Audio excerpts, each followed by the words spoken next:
السلام عليكم ورحمة الله وبركاته. الحمد لله رب العالمين والعاقبة للمتقين فلا عدوانا إلا على الظالمين، والصلاة والسلام على أشرف الأنبياء والمرسلين سيدنا محمد وعلى آله وأصحابه الكرام ومن تبعهم بإحسان إلى يوم الدين. Amma baad. Ndugu waandishi wa habari, baada ya kumshukuru Mwenyezi Mungu Subhanahu wa Ta'ala na kumtakia rehma na amani mtume wetu Muhammad sallallahu alayhi wa alihi wasallam pamoja na watu wake na maswahaba wake kwa ujumla, awali ya yote kwanza nitangulize shukurani zangu za dhati kwenu nyinyi juu ya ufanisi mzuri na weledi mzuri wa kunakili habari na kuzifikisha katika umma kama zilivyo, na hususa zile habari ambazo zinaelimisha jamii na kufundisha umma. Lakini pia ni kushukuruni sana kwa uharaka wenu, kwani mara tunapokuhitajini huwa hamfanyi ajizi, huwa mnaitika wito mara moja. Mwenyezi Mungu Subhanahu wa Ta'ala akulipeni kila la kheri na kuongezeeni uweledi katika kazi hii. Na leo tumekuiteni hapa kwa ajili ya kutoa mwongozo namna ya kusherehekea sikukuu ya Eid al-Adha. Lakini pia mwongozo huu unahusu khutba za Eid al-Adha, namna gani zinatakiwa ziwe. Mwongozo huu moja kwa moja unatoka Baraza Kuu la Waislamu wa Tanzania BAKWATA, chini ya uongozi wa Sheikh wa mkoa Sheikh Hassan Musa Anzuruni Kabeke. Lakini pia unatoka juu katika ofisi ya Mufti na Sheikh mkuu wa Tanzania Sheikh Abubakari bin Zubairi bin Ali wa Mbwana, na sisi kama mkoa chini ya uongozi wa Sheikh wa mkoa Sheikh Hassan Kabeke, Sheikh wa mkoa wa Mwanza, tunauleta kwenu na unasomwa kwenu na msemaji wa Sheikh wa mkoa wa Mwanza Sheikh Hassan Musa Anzuruni Kabeke, mimi hapa Sheikh Abu Jalawi. Sheikh wa mkoa wa Mwanza anawaagiza mashekhe wote wa wilaya pamoja na maimamu na makhatibu wa misikiti yote iliyoko chini ya Baraza Kuu la Waislamu wa Tanzania BAKWATA ya kwamba hutuba za Eid al-Adha pamoja na kuwa zitazungumzia mambo yanayohusiana na Eid, lakini agizo kutoka kwa Mufti, hutuba zisiache kuzungumzia nukta 5. Hizi nukta ni muhimu sana. Mashekhe wa wilaya, mashekhe wa kata na maimamu na makhatibu wanatakiwa walisimamie hili. Haya mambo 5 ambayo Mufti anasisitiza yazungumzwe katika hutuba. Jambo la kwanza, makhatibu wazungumzie umuhimu wa amani, na jambo la pili wazungumzie umuhimu wa maadili katika jamii, na jambo la tatu wanatakiwa wawanasihi watu wawe makini kwa kila wanachokifanya, kwa sababu jamii inapopoteza umakini kwa kile inachofanya, basi ustawi wa jamii hauwezi kuwa sawasawa. Lakini jambo la 4, makhatibu wawahimize watu wajitokeze katika uchaguzi mkuu. Lakini jambo la 5, waunasihi umma wa Kiislamu na Watanzania kwa ujumla wawe watulivu katika nchi na wajitahidi kuiombea nchi amani na kuombea uchaguzi ili uweze kupita kwa amani. Haya mambo matano mufti anaagiza yatekelezwe katika khutba za Eid al-Adha, na mufti ameamua kufanya hivyo kulingana na kutambua umuhimu wa amani. Bila amani hakuna kinachoweza kuendelea. Ukiona shughuli leo zinaendelea, mambo ya kiibada yanaendelea, ni kwa sababu ya amani na utulivu ulioko katika nchi yetu. Na ndio maana Nabiyullah Ibrahim alayhi salam alipokuwa akiuombea mji wa Maka, aliuombea Mwenyezi Mungu Subhanahu wa Ta'ala aujalie upate vitu viwili. Akauombea amani, lakini pia akauombea uwe ni mji wenye riziki. Mwenyezi Mungu Subhanahu wa Ta'ala anasema katika surati al-Baqara aya ya 126, anasema wa idh qala Ibrahimu rabbi ja'al hadha baladan amina warzuq ahlahu min ath-thamarat man amana minhum billahi wal yawmil akhir. Kasema Mola wangu nakuomba ufanye mji huu uwe ni mji wenye amani na uwaruzuku watu wake aina aina za matunda, wale watakaomwamini Mwenyezi Mungu miongoni mwao na wakaiamini siku ya mwisho.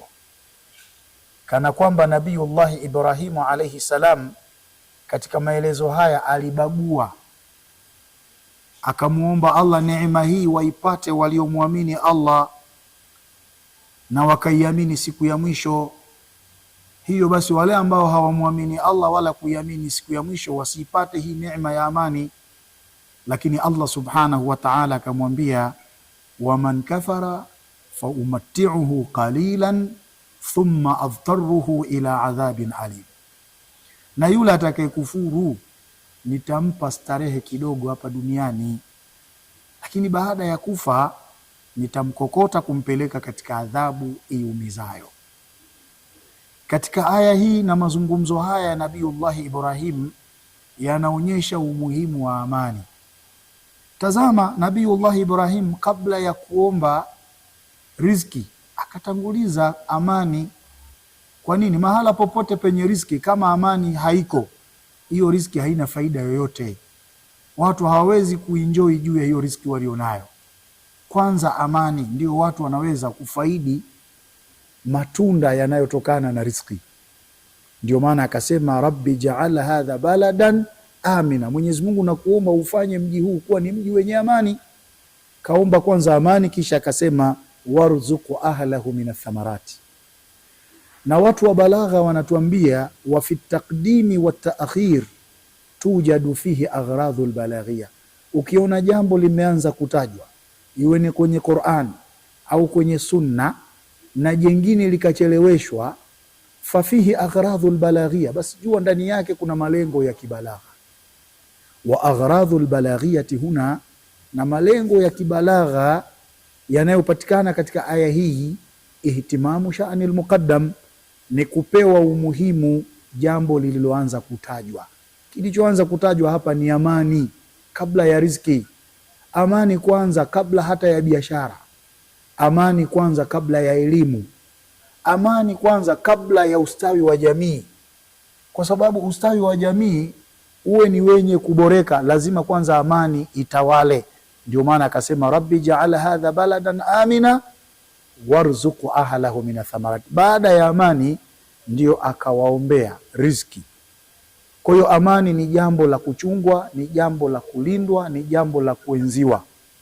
Kwa hiyo mufti anasisitiza nukta ya amani, watu wajulishwe umuhimu wa amani, lakini pia Waislamu wawe ni wa kwanza kutunza amani. Lakini pia Mwenyezi Mungu Subhanahu wa Ta'ala sehemu nyingine anasema wadharaba Allahu mathalan qaryatan kana aminatan mutma'innatan ya'tiha rizquha raghadan min kulli makan fakafarat bi an'amillah faadhaqaha Allahu libasa al-ju'i wal khawf bima kanu yasna'un. Mwenyezi Mungu anasema wadharaba Allahu mathalan, na akapiga Mwenyezi Mungu mfano, qaryatan, kukipigia kijiji, kanat aminatan mutmainna, kijiji hicho kilikuwa na amani na utulivu. Yaatiha rizquha raghadan min kulli makan, riziki yake inakwenda kwenye kijiji hicho hali ya kuwa ni maliwadha kutoka kila mahala. Fakafarat bi an'amillah, watu wa kijiji hicho wakakufuru neema za Mwenyezi Mungu Subhanahu wa Ta'ala. Faadhaqaha Allahu libasa aljui wal khawf, Mwenyezi Mungu akawaonjesha vazi la njaa na hofu, bimakanu yasnaun, kwa yale waliokuwa wanayafanya. Mwenyezi Mungu Subhanahu wa Ta'ala amejaalia nchi yetu hii ya Tanzania ni nchi yenye amani, ni nchi yenye utulivu, riziki inatuijilia hali ya kuwa ni maliwaza kutoka kila mahala. Hii ni neema kubwa ambayo Mwenyezi Mungu Subhanahu wa Ta'ala ametuneemesha. Kwa hiyo tusivuruge amani, tusivuruge utulivu uliopo. Endapo tutavuruga amani na utulivu uliopo, Allah Subhanahu wa Ta'ala hashindwi kutuonjesha vazi la njaa na hofu. Kivuruga amani tuna utulivu, basi vazi la njaa na hofu ni halali. Njaa ikishapatikana, hofu ikishapatikana, na hofu inapatikana kwa sababu ya vita. Mifano tunayo katika nchi za wengine. Hapa Kongo hapa, walipokufuru neema ya Allah wakaondoa amani na utulivu, Allah amewavisha libasa aljui wal khawf.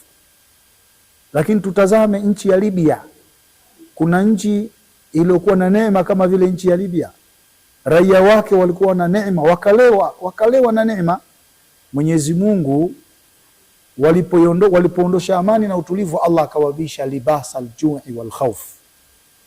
Lakini tutazame nchi za Iraki. Sasa na sisi yasije yakatokea yale yaliyotokea wenzetu. Na kwa bahati mbaya, an-ni'matu la tu'rafu illa bizawaliha, neema haijulikani mpaka pale itakapoondoka. Lakini kama ipo, huwezi kujua kwamba hiyo ni neema. Sasa sisi ni watu wenye akili, na Mwenyezi Mungu anasema fa'tabiru ya ulil absar, zingatieni enyi watu wenye macho. Na neno i'tibar min al-uburi, ni kulihamisha tukio fulani ambalo limemtokea mwenzio ukalileta kwako, kwamba yule alifanya kadha, kumetokea kadha, na mimi endapo nitafanya hivyo yatanitokea kama yalivyomtokea mwenzangu. Kwa hiyo lazima tuwe ahlul i'tibar, watu wa kuzingatia. Kwa kuyaonelea hayo, ndiyo maana mufti anasisitiza hizi nukta 5 makhatibu lazima wazigusie. Mwongozo huu unatoka kwa mufti wa Tanzania na umeshuka katika ofisi ya Shekhe wa mkoa wa Mwanza, Sheikh Hassan Musa Anzuruni wa Kabeke, na umesomwa kwenu na msemaji wa Shekhe wa mkoa wa Mwanza, Sheikh Abu Jadawi, na unatakiwa sasa waupokee mashekhe wa wilaya na wao washuke nao chini na wausimamie. Tunatanguliza shukurani zetu za dhati kwa ufanisi mwema juu ya jambo hili. Lakini Shekhe wa mkoa wa Mwanza anakutakieni Eid Mubarak, kullu amin wa antum bukhair, taqabbal Allahu minna wa minkum salihul a'mal. Lakini pia anasisitiza watu wajitokeze kwa wingi kudiriki swala ya Eid, na baada ya swala wasitawanyike, wasubiri khutba imalizike. Kwa nini? Kwa sababu swala ya Eid ni pamoja na khutba, lakini watu hawaelewi. Ukiswali swala ya Eid halafu ukaondoka, unapitwa na ubora mkubwa sana. Swala ya Eid ni pamoja na khutba za Eid. Wassalamu alaikum wa rahmatullahi wa barakatuh.